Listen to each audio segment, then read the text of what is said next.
बिस्मिल्लाहिर्रहमानिर्रहीम। Last video में हमने टाइट्रेशन, मोलैरिटी और स्टैंडर्ड सॉल्यूशन को डिस्कस किया था। अब हम उसकी प्रैक्टिकल एप्लीकेशन यानी एसिड बेस्ड टाइट्रेशन के बारे में पढ़ेंगे। बुक के अंदर हमें एसिड बेस्ड टाइट्रेशन के बारे में ये बताया गया है कि एसिड बेस्ड टाइट्रेशन में एक नॉन कंसंट्रेशन का सॉल्यूशन यानी कि बेस होता है हमारे पास, और अननोन कंसंट्रेशन का एसिड होता है हमारे पास। और फिर हम क्या करते हैं कि नॉन कंसंट्रेशन यानी जिस बेस की मोलैरिटी हमें पता होगी उसे ग्रेजुअली यानी ड्रॉप बाय ड्रॉप हम एसिड के अंदर ऐड करेंगे। और एसिड की हमें पता है कि मोलैरिटी अननोन है, ठीक है। और हम तब तक बेस ऐड करते जाएंगे जब तक एंड पॉइंट नहीं आ जाता। और एंड पॉइंट जो होता है वो रिएक्शन की कंप्लीशन को शो करता है। और इस पूरे प्रोसेस को हम एसिड बेस्ड टाइट्रेशन कहते हैं। अब यहाँ जो एंड पॉइंट की बात हुई है वो हमें इंडिकेटर बताता है।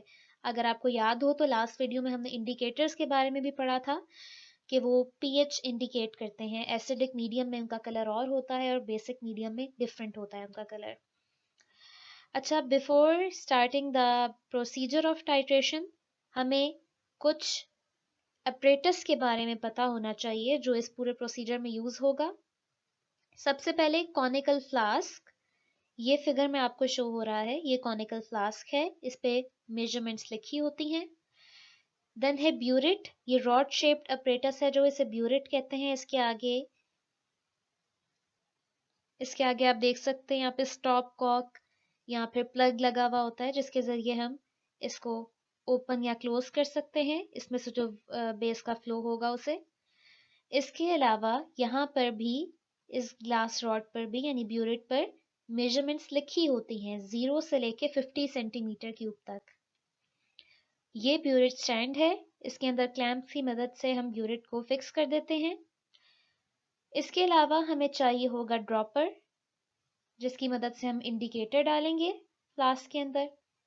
देन हमें पाइपेट चाहिए होगा। पाइपेट एक ग्लास रॉड होती है, ये स्मॉल होती है एज कम्पेयर टू ब्यूरेट, और इस पे भी आप देख सकते हैं मेजरमेंट्स लिखी होती हैं।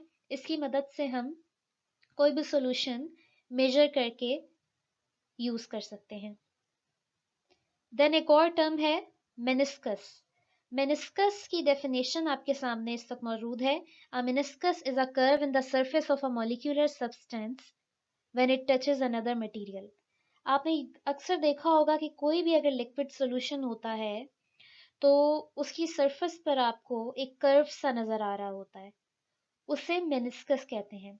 अब वो दो तरह के होते हैं, एक अपर होता है एक लोअर होता है, लेकिन करेक्ट जो होता है, करेक्ट रीडिंग हमें हमेशा लोअर मेनिस्कस से पता लगती है। जैसे आपको इस फिगर में दिखाया हुआ है कि अब आपने इस तरीके से मेनिस्कस को रीड करना है, यानी नीचे वाला जो कर्व होगा किसी भी लिक्विड की सरफेस पर, वहां पर जो रीडिंग होगी आपने वो नोट करनी है। ब्यूरेट के अंदर भी जब आपने कोई लिक्विड डालना है तो जो उसकी सरफेस का लोअर कर्व होगा उस पर जो रीडिंग होगी वो आपने नोट करनी है।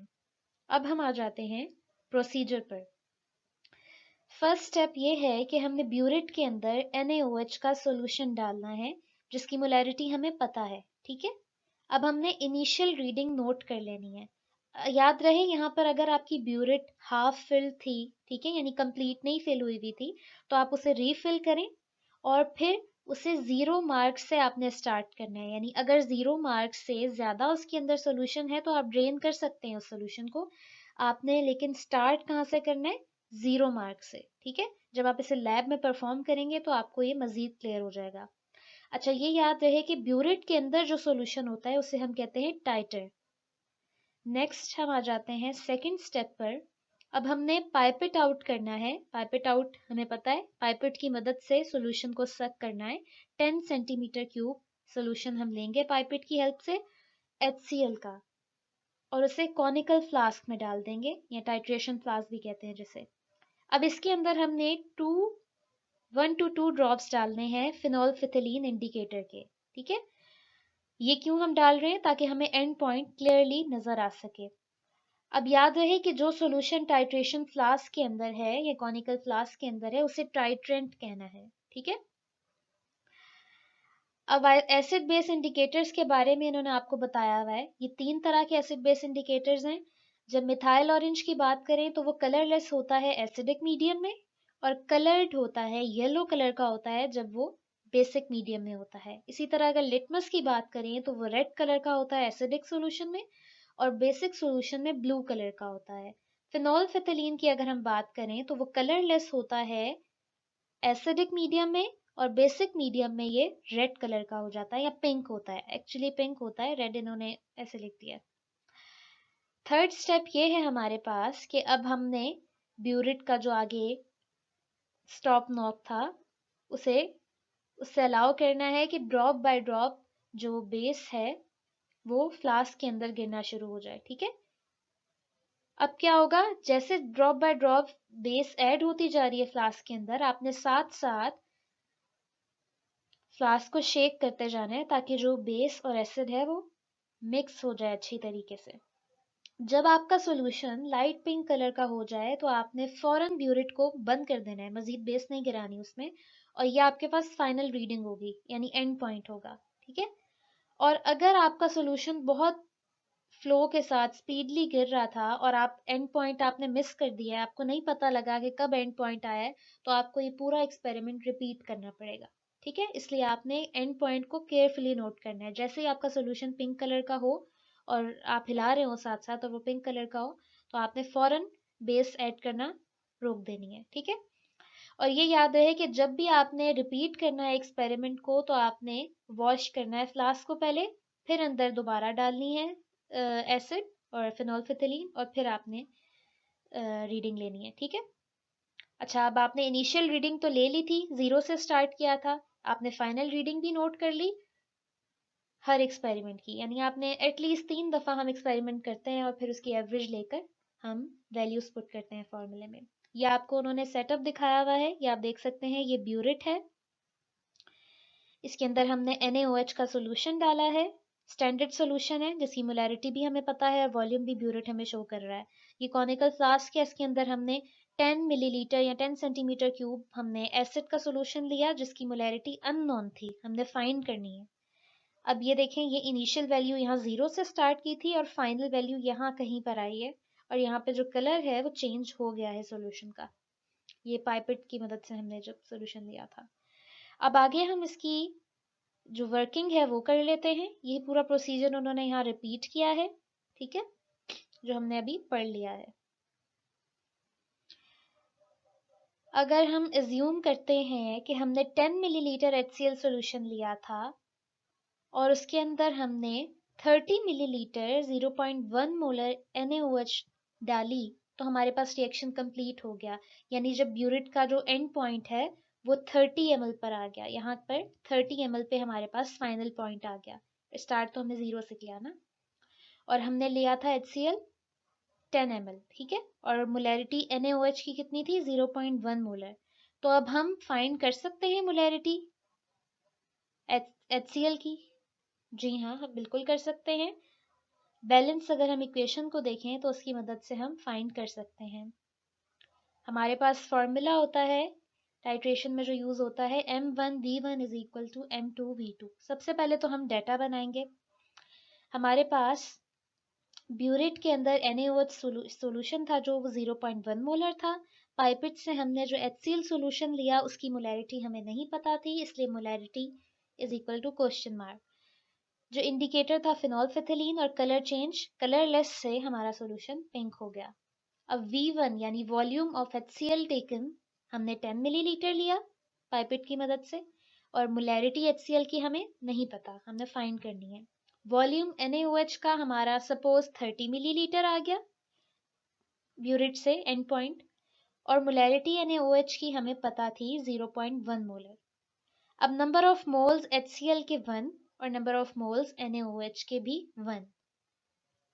Using this equation 1 mole HCl 1 mole NaOH के साथ रिएक्ट करता है तो बनाता है 1 मोल NaCl और 1 मोल ही वाटर। ठीक है, इस इक्वेशन के थ्रू हमें मोल्स पता लग गए, बैलेंस्ड इक्वेशन के थ्रू।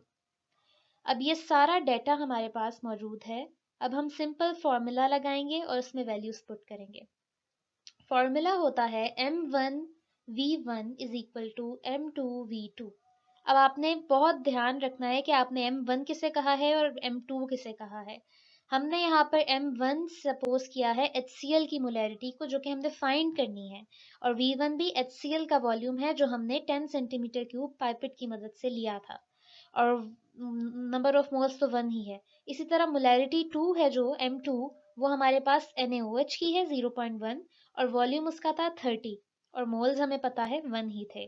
तो हमने सिंपल इनको क्रॉस मल्टीप्लाई किया, ये 10 यहाँ मल्टीप्लाई हो रहा था, यहाँ आके डिवाइड हो गया, तो 3 multiply by 0.1, sorry 30 multiply by 0.13, और 3 डिवाइडेड बाय 10 हमारे पास 0.3 मोलर मोलैरिटी आ गई है HCl की। यानी हमने टाइट्रेशन की हेल्प से अननोन वैल्यू फाइंड कर ली है।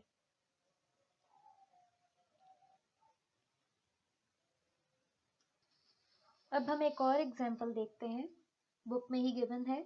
A flask contain 30 ml of NaOH solution. It requires 50 ml of 0.15 molar H2SO4 to complete the reaction. Calculate the molarity of NaOH and how many grams of NaOH were in the flask.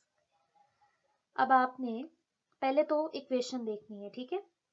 Balance equation इसकी क्या होगी, 2NaOH plus H2SO4 क्या बनाएंगे हमारे पास, Na2SO4 plus 2H2O, ठीक है। यानी sulphuric acid और सोडियम हाइड्रोक्साइड का रिएक्शन हो रहा है। अब इस बैलेंस इक्वेशन से हमें क्या पता लगा है कि 2 मोल सोडियम हाइड्रोक्साइड रिएक्ट कर रहा है 1 मोल सल्फ्यूरिक एसिड से, ठीक है। यानी हमें जो अमाउंट ऑफ सोडियम हाइड्रोक्साइड है वो डबल चाहिए as compare to sulphuric acid, ताकि हमारा रिएक्शन कंप्लीट हो। यानी 2 मोल अगर हमारे पास NaOH होगा तो वो रिएक्ट करेगा 1 मोल सल्फ्यूरिक एसिड से, ठीक है। तो अब अगर हम फॉर्मूला देखें तो हमें पता है पहले से ही M1V1 is equal to M2V2। आगे हम अब पहले डाटा नोट कर लेते हैं। V1 यानी वॉल्यूम ऑफ सल्फ्यूरिक एसिड है 50 ml, हमें क्वेश्चन में गिवन है। Molarity of sulphuric acid 0.15 molar हमें गिवन थी। नंबर ऑफ मोल्स हमने इक्वेशन के थ्रू लिख लिए 1 मोल, हमारे पास सल्फ्यूरिक एसिड 1 मोल है। अब volume of sodium hydroxide 30 ml, ये भी गिवन था। मोलैरिटी हमने फाइंड करनी है सोडियम हाइड्रोक्साइड की, और number of mole sodium hydroxide के हमने इक्वेशन के थ्रू फाइंड कर लिए। नेक्स्ट हमें क्या करना है, सिंपल हमने फॉर्मूले के अंदर वैल्यूज पुट करनी है।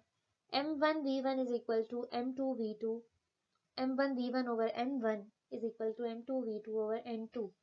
वैल्यूज हमने पुट की 0.15 मल्टीप्लाई बाय 50, ये हमें थी पता सल्फ्यूरिक एसिड की वैल्यूज, और हमने फाइंड किसकी करनी है, सोडियम हाइड्रोक्साइड की मोलैरिटी, और ये हमने क्रॉस मल्टीप्लाई किया जब इसे, तो हमारे पास आंसर आ गया 0.5 मोलर। अब हमें मोलैरिटी पता लग गई है, लेकिन आपको पता हो अगर आपने स्टेटमेंट गौर से पढ़ी है तो उन्होंने आपसे सिर्फ मोलैरिटी नहीं पूछी, बल्कि उन्होंने कहा है how many grams of NaOH were in the flask. यानी उन्होंने आपसे मोलैरिटी तो पूछी ही थी, लेकिन उन्होंने अमाउंट ऑफ NaOH भी पूछी थी आपसे। तो वो हम किस तरीके से फाइंड करेंगे, हमें मोलैरिटी का फॉर्मूला याद है। मोलैरिटी किसके इक्वल होती है, amount in gram divided by gram formula mass multiply by volume of solution divided by 1000। ये मोलैरिटी का फॉर्मूला हमने पढ़ा था, ठीक है। तो सिंपल उस फॉर्मूले में से हम अमाउंट इन ग्राम है जो उसे एक साइड पे कर लेते हैं, और बाकी सब वैल्यूज हमें पता है। यानी वॉल्यूम भी हमें पता है NaOH का, ग्राम फॉर्मूला मास भी हम कैलकुलेट कर सकते हैं, और मोलैरिटी हमने फाइंड कर ली है। तो हम सिंपल वैल्यूज पुट करेंगे तो हमारे पास ये रिजल्ट आ जाएगा। Molarity 0.5, gram formula mass NaOH का 40 होता है, और वॉल्यूम ऑफ सोल्यूशन 30 था, 30 मिलीलीटर हमने यूज किया है इसके अंदर, और 1000 से डिवाइड किया तो हमारे पास अमाउंट ऑफ सोडियम हाइड्रोक्साइड आ गया 0.6 ग्राम। तो ये हमारा न्यूमेरिकल सॉल्व हो गया। आई होप सो ये आपको क्लियर होगा।